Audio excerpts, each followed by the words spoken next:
We're attempting to go to as many countries as possible in 4 weeks without reaching mental collapse. And I'm going to walk you through the process, the planning, the packing, the preparation, especially for you.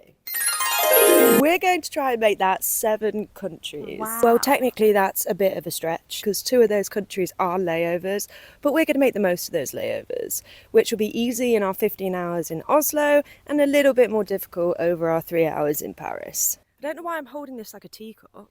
It's because you're a fancy lady. How does it feel to be doing the ultimate summer job? The what? How does it feel to be doing the ultimate summer job? Oh, feels great.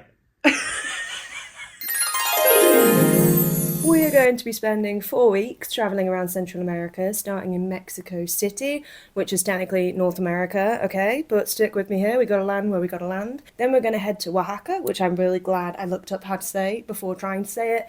And then on to San Cristobal de las Casas, on to Guatemala, Lake Atitlan. We're planning to get our fair share of Mayan ruins in Tikal and in Copan Ruinas, Honduras. Then San Salvador, El Salvador, and we conclude our trip in Costa Rica, where I am praying to every god that has ever been that we see a sloth. I'll take any sloth. Please just let me see a sloth. Do you have a creature you're particularly excited to see? Yes. The parrot. The red parrot. The scarlet macaw. Is that what you're talking about? Yes. There's lots of good stuff. As always, thank you for your input, Dan.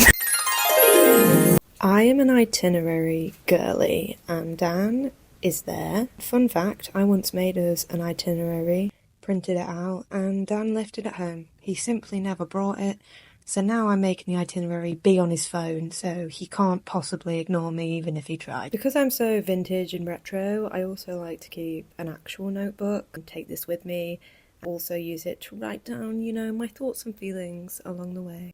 To plan, I used a mix of AI and Kiwi's features to find out what travel is like where you're going. For example, do they use Uber? Do they use taxis? Is there a train service that's any good? I found in Guatemala that public transport's actually quite difficult, and it's better me knowing this now than figuring it out when I get there. Jose, necesitas un taxi? Jose, do you need a taxi?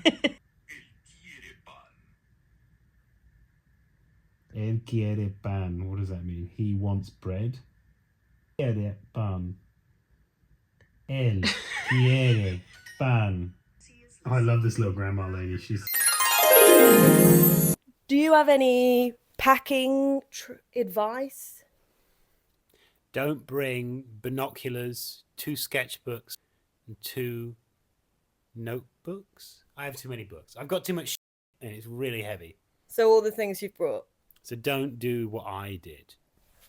All right. I think it's really important to research before you go anywhere, not just so you can keep yourself safe, but so you can also be respectful of different cultures and customs. AI can be a great starting place for research, but make sure you back up your findings. There are 2 wolves inside of me. There is the free-spirited wolf that likes to travel, and there is the wolf that absolutely loves stuff.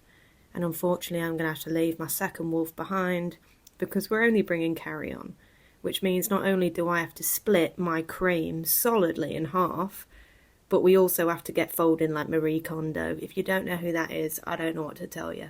Kiwi has been really useful for me. They have this thing called a Nomad Feature, where you don't have to pick a destination. So if you're super laid back, unlike myself, you can do that. If you're like myself, then you can do that and go, if only I was laid back. And you can also search, obviously, for a specific destination. We're using a Kiwi.com self-transfer hack, and that is how we're having a day in Oslo. I might take the plunge when we're in Central America, though, and use the Nomad Feature for real. Now, all that's left to do is have a great time.